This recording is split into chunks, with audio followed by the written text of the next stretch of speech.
My name is Tonya Khoury, and this is this week's Acumen Media Report. It's entitled, Justice for All Victims and Conversations with Mandla. Finally, the country stopped. It stopped for 7-year-old Cece. That's not her name, obviously. We can't have a raped 7-year-old's real name tied to the biggest story in South Africa. We can't use her name because this story will be for her entire life, even if it doesn't make headlines. Justice will be relevant to our child in the future because for the first time in a long time, South Africa put her foot down. Wathint abafazi, Wathint imbokodo. No essay in essay. I'm Tonya Khoury. Thanks for joining me as I scratch the surface of the media that made our hearts bleed this week. On the subject of blood, I ended up in casualty with something I thought was minor that soon turned into something that was quite life-threatening. I'm fortunate and blessed because after a 4-day stay in hospital, I was on the mend from what could have evolved into a horrible medical story. Instead, the horror story unfolded in front of my media monitoring eyes. I've always been a fan of TikTok, but we have a rule at Acumen Media. We don't participate in media we cannot monitor, and TikTok has been a dead zone for a few months. Now it's back in our offering, and I've been back on the platform for 2 weeks. Today, I have to report on me, myself, and I. Largely because of TikTok, because last week, Scratch the Surface went viral. Over 400,000 views of two videos on one platform alone. One of the videos claimed that Cece and the whole story had a lot of holes in it, and the second said that if you were involved in, or they thought you were involved in hurting a child, and you had to give your DNA, wouldn't you give it voluntarily? And it's that particular story that really went viral. If a 7-year-old was hurt in any way, and they said you did it, and you didn't do it so much that you were in a building 2 kilometers away, that's how much you didn't do it, wouldn't you put the swab into your own mouth and jiggle it around and give it to the cops yourself? I would. South Africa agrees with me if you accept that TikTok is South Africa. I was called Gogo, which startled me at first, but then I realized I was in a place with a multitude of very young people, and I could actually be their Gogo. I'm not a Gogo though, dear TikTok. I'd prefer if you called me Tonya, but I'll take whatever it is you give me. I thank you for your love, and I thank you for your rage. I didn't trend on Twitter, however, there was a bubble of conversation where they had cut my video in half, leaving off the stats and key messaging with selective editing. I was also told that I was old, fat, white, and stupid. Dear Twitter, you are so 2020. No one plays with you anymore, do they? Shame, man. I will admit that I had a bad hair day and that the camera angle wasn't very flattering, but stupid, I'm not. Only when I talk about sport, though, then I'm not so bright. Facebook users shared the piece, but not many comments. The content alone was enough for them to take action, and that is why I still love Facebook. After I'd recovered from the sepsis, I needed a lift back to Sodwana, and although I had my car, the minor surgery on my foot meant I couldn't drive. So I called the man who runs shuttles in Sodwana, Mandla.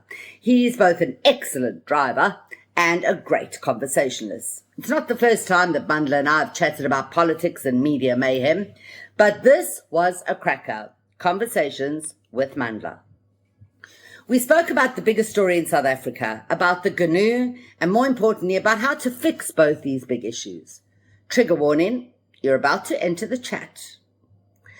No country in the world can demonstrate like South Africa. We are the boss of marches.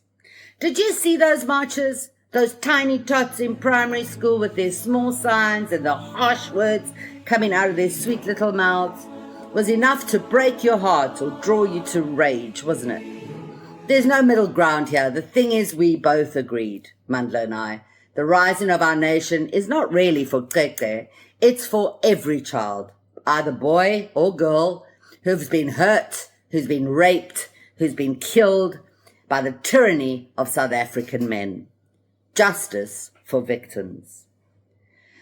We asked the question Dan Corder asked, what is wrong with the South African male DNA?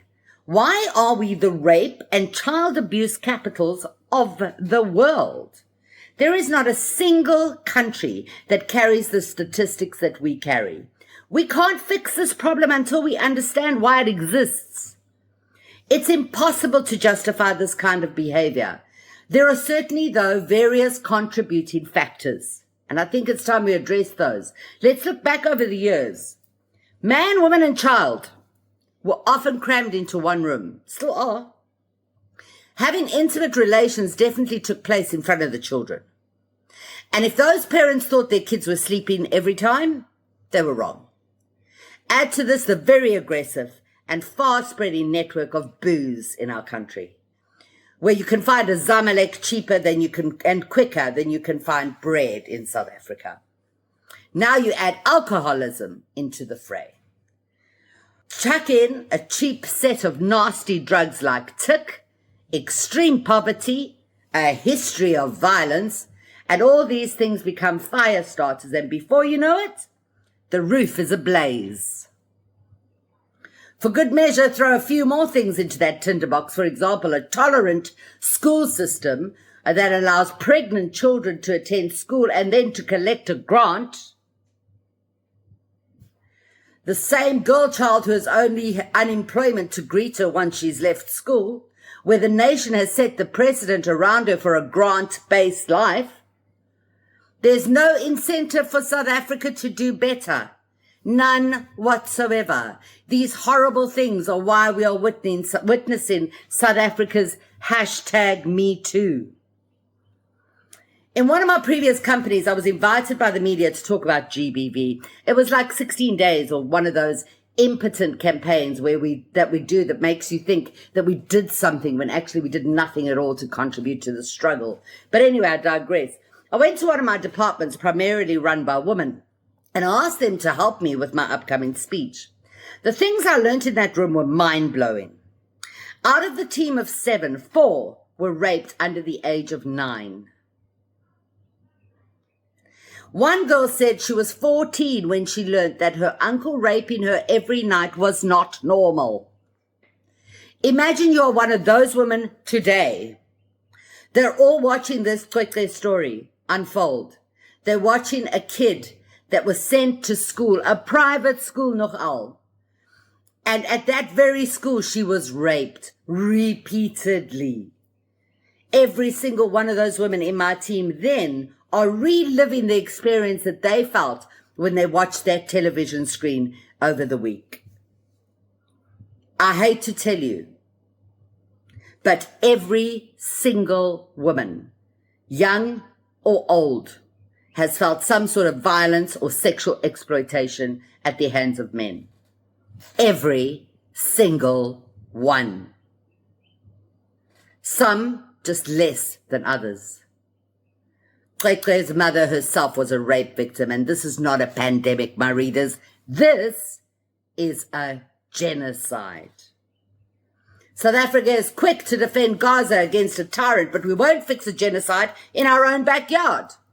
Women and kids are like coal fed to a steam train that rams its way through barricades, driving over the hearts of at least half the nation without any end in sight. Mandla and I don't do idle banter. We talked about what we need to do to fix what can be fixed. Some may call me radical, a totalitarian, or even an instigator because of what I'm about to say. But remember, this is a state of emergency. This is a genocide. This extraordinary state of terror calls for extraordinary measures. They locked us up in 2020. They locked us up to shove a jova in our arm. They locked us all up. They wanted to give us a COVID vaccine. We all queued up, nodded, even smiled as they shoved that thing in our arm. Now I'm asking you for the same cohesion. All South Africans must submit their DNA, and the next rape, the very next rape, you'll see what happens. You'll see justice kick in once we have everybody's DNA. The second thing we need to do is circumvent this bribery story. We need to remove the middlemen who are filled with randala eyes and greasy palms that make dockets disappear and cops look away. We, South Africa, should know exactly where that person is that's accused at all times, and we should be able to watch every minute of the court proceedings. We demand, and I mean this, we demand for them to open the sex offenders register immediately, and that all school teachers are vetted now, not tomorrow, now. There are at least 8 educators, 8, in the system today that are wanted for sex crimes against our children. Why are they still employed? Why are we even having this conversation about them? Then bring back referendums. Make them electronic. The GNU is not working. Government of national unity, that national unity will manipulate anything. We are tired of dirty politicians. Let us use our democratic right the way it is intended. Majority rules. And if you have to put a referendum out asking if we should open the sex offenders register, it would already be open. There is no question. We all want it. If we can vote for Big Brother contestants or for other big corporate competitions, why can't we use our cell phones to do the same thing when it comes to things that really matter? Electronic instant referendums. You want to put VAT up? Okay, ask us. Give us a choice. Either put VAT up or remove the SRD grant or put up income tax. The nation will speak. And if there is less than a 70% majority, you need to ask us different questions. Questions like what to do with the tax evaders that are earning 6 digits and more per year. This is not hard. This is what Mandela intended. What we see today was never our dream. We are tired of SA in SA. And who made sexual assault SA anyway? We will not be dialed down. It's child molestation. It's child rape. Call it the disgusting name it deserves. Do not mute us. Don't tell me we can't do it, because we absolutely can. And if there is a better idea than this one, shout it from the rooftop so we can all hear it. We should be taking extraordinary steps to stop our child genocide. Our schooling is to blame too. We cannot expect a 30% pass rate to create functioning adults. Our dirty secret has been linked. Our dirty secret is open. It's leaked. It's not a drip, it's a tsunami. We are tired of our children getting death sentences. You have so many children that have suffered some kind of abuse during their early and formative years. Things can only get worse. We need to act. I wish I could tell you that I read the news so you didn't have to. I didn't. I was over-medicated and dealing with fleeting TikTok virality. What do you want from me? I know there was one story after another about the carnage of our children. That's what I do know. I know the GNU is legless. I know that Trump painted the stock markets red, and I know that Gaza and the West Bank are being obliterated, regardless of who opposes Netanyahu. So I'm going to end with this. Stop all genocides.